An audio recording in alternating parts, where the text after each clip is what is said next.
আচ্ছা বলছিলাম এবার সপ্তম পাক প্রদক্ষিণ হলো, দুটো আসন নিয়ে আসেন আর ব্রাহ্মণের জন্য একটা ছিঁড়া চট নিয়ে আসেন। হ্যাঁ আছে।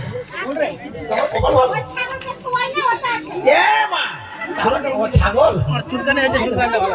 আচ্ছা ওকে ওকে নিয়ে আসুন।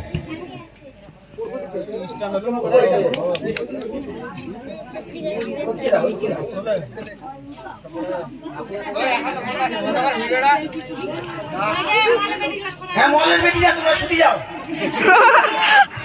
দেখা পায় না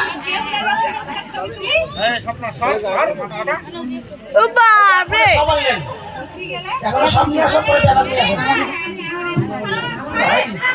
ব্রাহ্মণেরটা বুঝতে হ্যাঁ যাও মাটির কেন বুঝবে।